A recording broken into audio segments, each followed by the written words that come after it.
So I'm throwing a knob on a lid where I'm using the actual pot that has not been cut off the bat as my chuck to hold the lid while I'm trimming and putting the knob on. I'm taking a little moisture, touching the rim of my pot with it so that the lid won't slide around once I find center. And fortunately, this is a really nice fitting lid, so I don't even have to find center. It just plopped right down on it.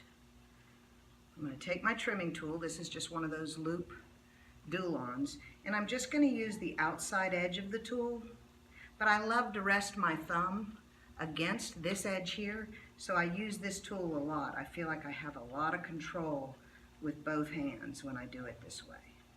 I know that this lid is thrown finished pretty much in here, so I have to be real careful about how much clay I take off. But I want this lid to have two planes. This one that I'm trimming right now, right here, and then a plane on the top. And I want the dimension of the plane on the top to mirror the dimension of the base of the pot.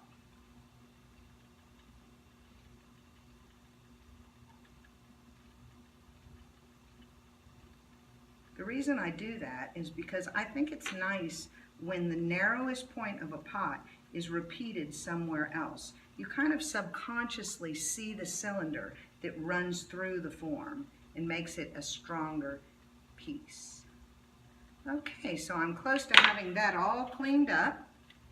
I'm going to take my rib and compress it a little bit.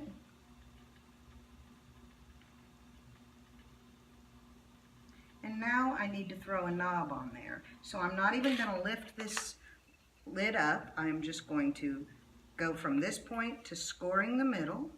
And I want to score it really well because any of you guys that have thrown knobs on lids, you know they like to unwind and pop off. So you want to make sure that you get a really good join. I have this little oyster fork that I like to really get some deep grooves to catch hold of the clay that I'm going to put on there. The oyster fork. So I'm going to put a little water on there. Grab a little piece of clay, and you're going to have to practice to decide what's the right amount of clay to make a knob that's balanced on your piece. I'm going with probably something a little smaller than a ping pong ball. Maybe like one of those huge jawbreakers when we were kids. I don't think they make those anymore. Okay, here we go. Put that on. And now I am pushing this clay down into the lid so that they're one. Because as I throw this knob, there will be a little torque in it, and it needs to be so strongly joined that there's no way that it's going to twist and unwind in the firing and drying and pop off.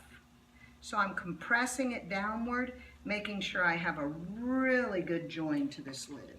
If your lid is too soft when you do this, you'll collapse your lid, the top of your lid down in. So make sure that you've got a nice leather hard piece that you're working with, but also make sure that it's not got any bone dryness to it at all, or it'll pop off.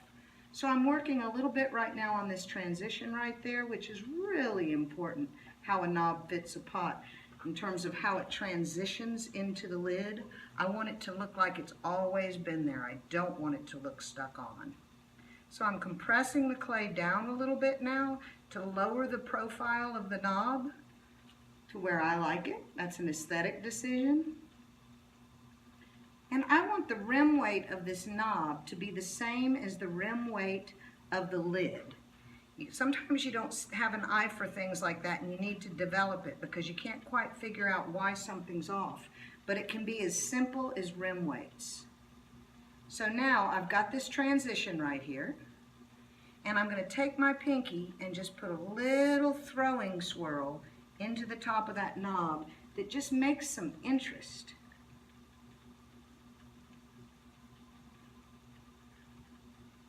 You can see I'm working on that rim weight just a little bit to match the rim weight right here.